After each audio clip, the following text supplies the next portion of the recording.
rasa memang kalau kita lihat pertumbuhan jumlah investor dan tingkat trading transaksi di pasar modal Indonesia saat ini mencapai tingkat yang cukup menggembirakan. Tapi memang satu sisi memang terjadi juga adanya peran-peran dari para influencer yang ikut serta dalam menyemarakan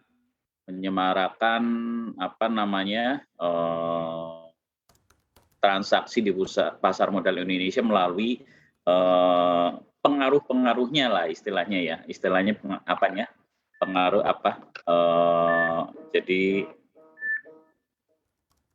pengaruh-pengaruh atas ininya mereka. Jadi memang ini satu sisi bisa meningkatkan transaksi jumlah saham di Indonesia. Tapi yang mungkin kita perlu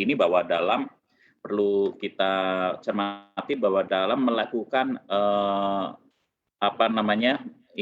melakukan pengaruh-pengaruh atau influensia ini ada aturan undang-undang yang harus diikuti ya. Contohnya seperti Undang-Undang Pasar Modal tahun nomor 8 tahun 95. Lalu juga ada POJK 1 tahun 2013 tentang perlindungan konsumen sektor jasa keuangan. Jadi memang ada aturan-aturan yang harus dipenuhi oleh para influencer ini ya kan. Nah, jangan sampai aturan-aturan yang ada atau undang-undang yang ada ini dilanggar karena ini ada ancaman sanksi pidananya. Jadi teman-teman para influencer monggo untuk mengikuti aja ya. Jadi mungkin nanti dari tata cara bagaimana dia menginfluence itu yang perlu diperhatikan. Itu Bu.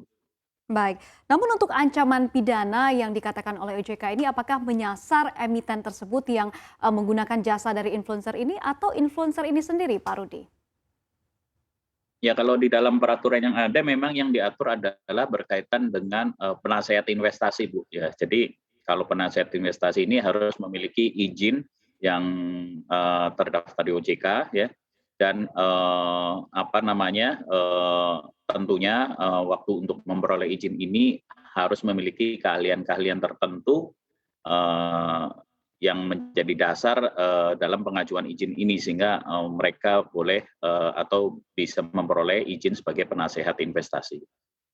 Baik, namun Pak Rudi kalau kita lihat influencer saham ini kan juga sebenarnya mempunyai dampak yang cukup positif ya terkait dengan memberikan edukasi kepada masyarakat dan juga pengenalan pasar modal kepada masyarakat dan juga pastinya membuat masyarakat lebih melek akan yang namanya investasi. Nah seperti apa Anda melihat terkait dengan hal ini Pak Rudi?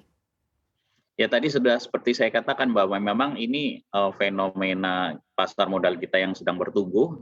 Kita juga terima kasih juga mereka sudah membantu mensosialisasikan pasar modal ini kepada investor-investor terutama memang kaum milenial ya kan. Tapi memang yang terpenting adalah dalam memberikan influencernya ini info-infonya ini harus memenuhi ketentuan peraturan yang berlaku. Karena jadi nggak bisa senangnya sendiri mungkin sehingga dapat mengakibatkan potensi kerugian dari nasabah yang di mana nasabahnya itu bisa mengadu dan bisa mengadukan influencernya itu. Nah ini yang kan kita tidak inginkan pasar modal kita yang baru bertumbuh ini dengan jumlah nasabah milenial yang semakin banyak nasabahnya itu kecewa ya karena pengaruh dari influencer ini. Untuk informasi lebih lengkap dan berita terkait, klik link yang ada dalam deskripsi. Dan jangan lupa untuk install aplikasi CNBC Indonesia di App Store dan juga Play Store. Jangan lupa subscribe ya.